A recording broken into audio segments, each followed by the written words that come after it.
शुरू अल्लाह के नाम से जो बड़ा मेहरबान निहायत रहम करने वाला है। जो भी इंसान इस दुनिया में आया है अल्लाह ताला ने उसको अपनी तमाम नेमतों से नवाजा है। किसी को बचपन में नवाज दिया तो जवानी में थोड़ी सी आजमाइश भी दे दी, और किसी को अगर जवानी में नवाजा है तो बुढ़ापे में थोड़ी सी आजमाइश दे दी। लेकिन ऐसा नहीं है कि नवाजने और आजमाने का ये सिलसिला रुक गया हो। लेकिन हर इंसान ये समझता है कि सिर्फ उस पर आजमाइश आती है, वो अल्लाह की नवाजिशात को भूल जाता है कि किस तरह से अपने बंदे को वो नवाजता है। किसी को माँ बाप से महरूम रख देता है और किसी को माँ बाप दे देता है, किसी को बहन भाइयों से महरूम रखता है, किसी को बहन भाई दे देता है, किसी को अच्छा बाप दे देता है, किसी को उतना अच्छा या शफीक बाप नहीं देता जितना कि वो बच्चे की ज़रूरत होती है।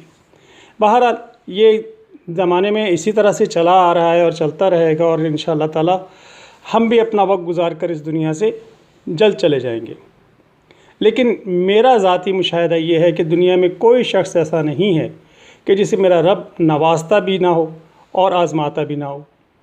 ऐसा हो नहीं सकता। इंसान है तो नवाजा भी जाएगा और आज़माया भी जाएगा।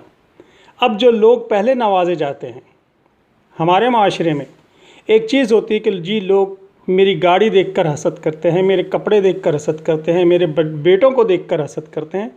तो भाई मेरे, ये तो ज़माना कदीम से चला आ रहा है कि जो साहिब हैसियत लोग होते हैं, साहिब सरवत लोग होते हैं, लोग उनसे थोड़ा बहुत हसद भी करते हैं। कुछ लोग इसमें हसद में ज़्यादा आगे चले जाते हैं और कुछ लोग इस हसद में थोड़े से कम आगे हो जाते हैं।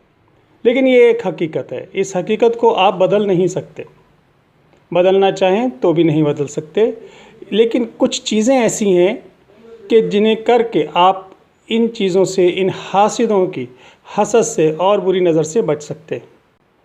अगर आप चाहते हैं कि आप हसद से बचें, अगर आप चाहते हैं कि बुरी नज़र आपको ना लगे और हासिदीन आपसे दूर रहें, या आप उनके हसद से महफूज रहो, तो एक काम ज़रूर कीजिएगा। ये ज़रूर कीजिएगा कि जब भी अल्लाह ताला आपको नवाजे तो अपनी इस नवाजिश में दूसरे लोगों को शामिल ज़रूर कीजिएगा। जिस हद तक आप शामिल कर सकते हैं उस हद तक ज़रूर शामिल कीजिएगा, और दूसरों के सामने उस नवाजिशात का इजहार इस तरह से ना कीजिएगा कि उसमें कहीं तकब्बुर शामिल हो जाए कि ये जो भी चीज़ें अल्लाह ने मुझे नवाजी हैं ये असल में मेरी अपनी मेहनत थी, मेरी अपनी नेकी थी, मेरा अपना स्ट्रगल था कि जनाब मैंने ये सब कुछ पा लिया, या जो कुछ भी है ये सब मेरे अच्छी प्लानिंग की वजह से था, मैंने अच्छी प्लानिंग की थी इसलिए मैंने ये सब चीज़ें पा ली। और जो सामने वाला है वो इस गिल्टी में फील होता है कि यार ये तो मैं भी करता था, ये मेरे साथ पढ़ता था, मेरे साथ ही इसने स्कूल कॉलेज की एजुकेशन हासिल की, तो ये इतना आगे निकल गया और मैं इतना पीछे क्यों रह गया। ये वो चीज़ है जो आपके लिए दूसरों के दिल में हसद पैदा करता है। ये वो चीज़ है जो आपके लिए दूसरों के दिल में हसद पैदा करती है। आप अपनी चीज़ों की नुमाइश इस तरह से कीजिए कि उसमें लगे दूसरों को भी कि हाँ ये हमारे साथ भी इसको शेयर करता है।